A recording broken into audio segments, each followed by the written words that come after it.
Cordial saludo, mi nombre es Yoleida García Urbano. El día de hoy para la asignatura Psicogénesis y Aprendizaje Significativo les voy a realizar una videopresentación que habla sobre la psicología y la pedagogía, dirigida al doctor Omar Alejandro Villeda Villafaña.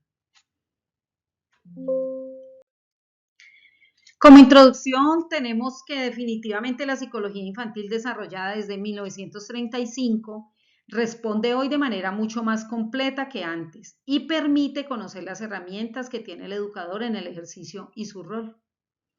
Siendo estudiada esta problemática en diferentes épocas, finalmente es interesante cómo ha surgido la elección de los métodos didácticos e incluso para la elaboración de programas de enseñanza como lo pueden ser procedimientos de simple repetición o por una asimilación más activa. La intención de todo lo estudiado, realizado, es profundizar en los siguientes puntos: la naturaleza de la inteligencia o el conocimiento, el papel de la experiencia en la formación de las nociones y el mecanismo de las transmisiones sociales o lingüísticas del adulto al niño. Bueno, esta presentación se desarrolla con base en el texto Barreto, Gutiérrez, Pinilla y Parra 2006, Límites del constructivismo pedagógico, en el cual se presentan los supuestos teóricos del constructivismo desde la epistemología y la pedagogía, teniendo como objetivo general analizar las vertientes de esta teoría educativa.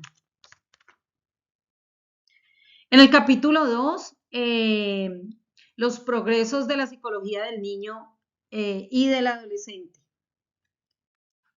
Tenemos la formación de la inteligencia y la naturaleza activa de los conocimientos. Nos dice que la formación de la inteligencia, según Jean Piaget, se divide en dos aspectos: inteligencia operativa, que permite anticipar, seguir o reponerse de los cambios de la realidad, e inteligencia figurativa, que se encarga de la representación de la realidad, como el dibujo o el lenguaje. Piaget, un psicólogo suizo que dedicó gran parte de su carrera al estudio del desarrollo cognitivo de los niños. En un reciente artículo en la Enciclopedia Británica RM, Uteins declara que el fin principal de la enseñanza es desarrollar la inteligencia y especialmente enseñar a desarrollar por tanto tiempo como es capaz de progresar. Es decir, mucho más lejos del término de la vida escolar. Tenemos también el desarrollo de las operaciones, que nos dice que la psicología infantil ha intentado describir el desarrollo continuo que va desde las acciones sensomotoras iniciales a las operaciones más abstractas, en la mayoría de casos utilizando como instrumentos las percepciones y los movimientos. Se pueden identificar fases, una que va desde los 9 a los 10 meses, otra que va hasta los 2 años, que comienza un segundo periodo que dura los 7 u 8 años más o menos, y cuya aparición le señala la formación de la función simbólica y semiótica. Hacia los 7 y los 8 años comienza un tercer periodo en los que estos problemas y muchos otros son fácilmente resueltos por las interiorizaciones, coordinaciones y descentralizaciones. Finalmente, hacia los 11 o los 12 años, aparece un cuarto y último periodo cuyo techo de equilibrio está situado en el nivel de la adolescencia. Se destaca la hipótesis, es decir, proposiciones que permiten decir verdad o falsedad. En los aspectos figurativos y operativos del conocimiento, nos hace referencia al desarrollo espontáneo de la inteligencia que lleva las acciones sensomotoras elementales a operaciones concretas. En efecto, siempre se ha soñado en la educación sensorial, término por lo que respecta a la percepción.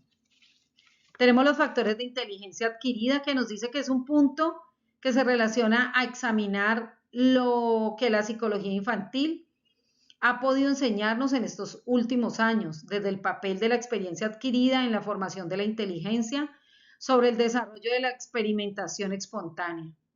También se puede manifestar en este punto que la experiencia física consiste en obrar sobre los objetos y descubrir propiedades. Por abstracción, a partir de estos mismos objetos, por ejemplo, sopesarlos y observar lo que más Pesados son siempre los más gruesos.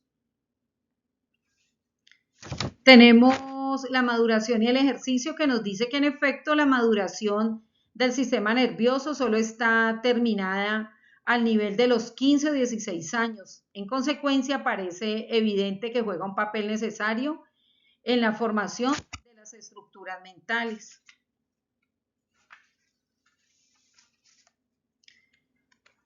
Hablando de la transmisión educativa y el equilibrio, podemos aportar que además de los factores de maduración y la experiencia, la adquisición de los conocimientos depende naturalmente de las transmisiones educativas o sociales, lingüísticas, etc. En este proceso único ha sonado durante largo tiempo la escuela tradicional.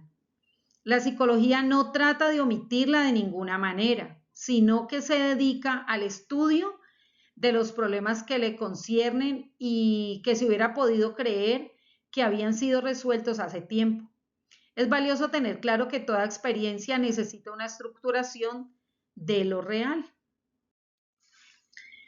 Vamos con el capítulo 10, principios de la educación y datos psicológicos. Podemos aportar que educar es adaptar al individuo al medio social ambiente. Pero los nuevos métodos tratan de favorecer esta adaptación utilizando las tendencias propias de la infancia. Lo anterior fortalece los procesos y se constituye a controlar su valor pedagógico, especialmente en 4 puntos: la significación de la infancia, la estructura del pensamiento del niño, las leyes de desarrollo y el mecanismo de la vida social. Aquí podemos concluir que en algunos casos del niño la obra como el adulto, pero con una mentalidad cuya estructura varía según las etapas de desarrollo de la vida, cuales presentan características según el medio físico y social. Dentro del proceso de formación se evidencia que el niño encuentra un equilibrio emocional en el juego, actividad con que técnicas nuevas constituye a la educación de los niños. Tenemos el juego, que nos dice que es denominada palanca del aprendizaje potente en los niños, hasta el punto de que siempre que se ha conseguido transformar el juego, la iniciación a la lectura, el cálculo a la ortografía, se ha visto a los niños apasionarse por estas ocupaciones que ordinariamente se presentan como desagradables. El juego en sus dos formas esenciales de ejercicio sensomotor y simbolismo es una asimilación de lo real a la actividad propia que proporciona a esta su alimento necesario y transforma lo real en función de las múltiples necesidades del yo. Vamos a hablar sobre la lógica del adulto y del niño. Nos dicen que el uso casi exclusivo que hace el lenguaje, la educación tradicional en la acción que ejerce sobre el alumno, implica que el niño elabora sus conceptos de la misma manera que nosotros y que de esta forma se establece una correspondencia palabra por palabra entre las nociones del maestro y las del escolar. Los conceptos adultos codificados en el lenguaje intelectual y arreglados por profesionales permite sistematizar los conocimientos ya adquiridos y por otra facilitan la comunicación y el intercambio entre los individuos. Hablando de la inteligencia, tenemos que, dicho de otra manera, la inteligencia es la adaptación por excelencia, el equilibrio entre una asimilación continua de las cosas a la propia actividad y la acomodación de esos esquemas asimiladores a lo precisamente por esto. En el plano de la inteligencia práctica, el niño solo comprende los fenómenos, por ejemplo, las relaciones espaciales, causales, etc., asimilándolos a su actividad motriz, pero al mismo tiempo acomoda esos esquemas de asimilación a los que detalles de los hechos anteriores. Toda inteligencia es una adaptación. Toda adaptación implica una asimilación de las cosas al espíritu, lo mismo que el proceso complementario de acomodación. En las etapas del desarrollo intelectual tenemos que toda etapa empieza en su momento y ocupa un periodo preciso en la vida del niño. Son necesarios largos ejercicios para aprender a andar antes de la madurez. Aunque si lo prohíbe el bebé, todo intento antes de caminar es adquirida la facultad de andar casi instantáneamente. Lo anterior se concibe desde el desarrollo psíquico del niño. Es como una marcha progresiva en una serie de periodos determinados hereditariamente y que corresponden a las etapas de la historia de la humanidad. Y por otra parte, existen conocimientos que afirman que el desarrollo intelectual del niño se debe únicamente a la experiencia.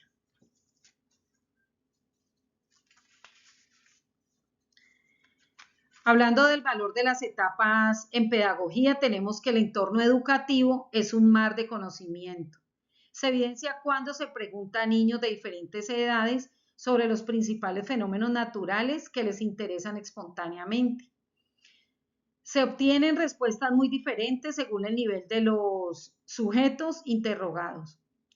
El niño de una cierta etapa proporcionará un trabajo diferente y dará respuestas variables a preguntas análogas según su medio familiar o escolar, según la persona que lo interrogue, etc.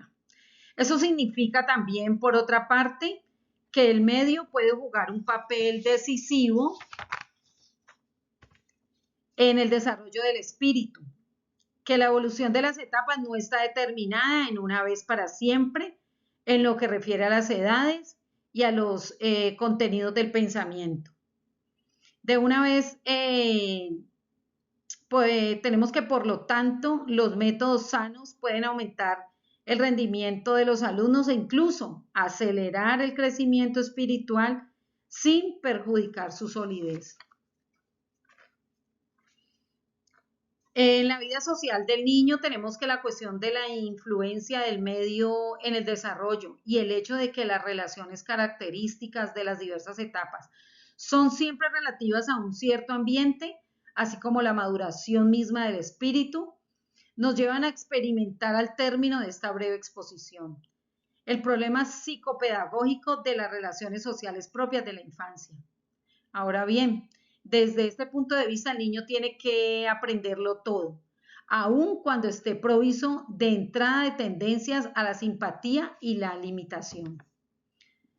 Podemos aportar también que la evolución social del niño procede del egoísmo a la reciprocidad, de la asimilación al yo inconsciente del mismo, a la comprensión mutua constitutiva de la personalidad, de la indiferenciación caótica en el grupo a la diferenciación fundada en la organización disciplinada. Por otro lado, tenemos los efectos del egocentrismo inicial, que nos dice que los niños disfrutan estar juntos y frecuentemente buscan grupos de 2 o 3, pero incluso entonces en general no tratan de coordinar sus esfuerzos. Cada uno obra por su cuenta o sin asimilación mutua. Así pues, el juego es el tipo más característico del pensamiento egocéntrico, aquel para el cual el universo exterior no tiene ya importancia objetiva, sino que es plegable a los intereses del yo y sirve simplemente de instrumento para su despliegue. Ahora bien, si el juego simbólico no es más que el pensamiento individual, es pos de su libre satisfacción mediante asimilación de las cosas de la actividad propia. El egocentrismo se manifiesta también en la adaptación. Esto es, por otra parte, natural, ya que la adaptación es un equilibrio entre asimilación y acomodación, y este equilibrio implica una larga estructuración antes de que sus dos procesos puedan convertirse en complementarios. Tenemos los procesos de la socialización que nos dicen que en este punto hay que señalar la originalidad de los nuevos métodos educativos. La escuela tradicional reducía toda la socialización moral o intelectual a un mecanismo de autoridad. Por el contrario, la escuela activa es casi todas sus realizaciones, distingue claramente dos procesos muy diferentes en los resultados y cuya complementariedad solo se llega a realizar con mucho tiempo, con mucho tacto y mucho cuidado. La autoridad del adulto y la cooperación de los niños entre sí. En efecto, el niño experimenta por el adulto en general y en primer lugar por sus padres. Su entorno es primordial para el proceso de la formación. De aquí los esfuerzos de la nueva pedagogía por constituir las insuficiencias de la disciplina impuestas desde fuera por la disciplina interior fundada en la vida social de los mismos niños. Tenemos que los métodos nuevos de educación no tienden a eliminar la acción social del maestro, sino a conciliar la cooperación entre los niños con el respeto al adulto y reducir en la medida de lo posible la coacción de este último para transformarla en cooperación superior.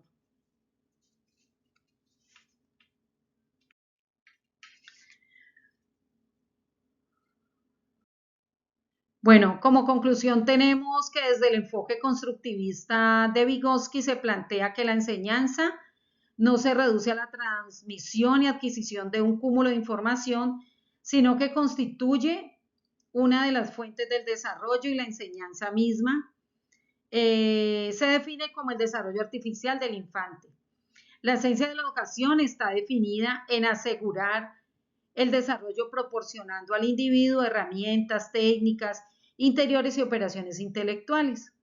En este sentido, propone que para que la enseñanza logre sus objetivos, se debe acercar al individuo a la zona del desarrollo próximo en la que se liberan los encuentros del sujeto con la lectura, orientado a un adulto mediador y facilitador.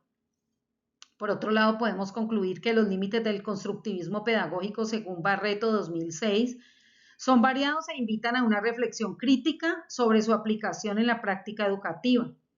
Es fundamental que los educadores comprendan no solo los principios teóricos del constructivismo, sino también las limitaciones y las realidades del contexto en el que trabaja. Este enfoque puede ser transformador, pero es necesario complementar el constructivismo con estrategias que abordarán las necesidades de todos los estudiantes y que propicien un aprendizaje auténtico y duradero. Tenemos las referencias. Piaget 2001 capítulo 2, Piaget 2001 capítulo 10. Muchas gracias.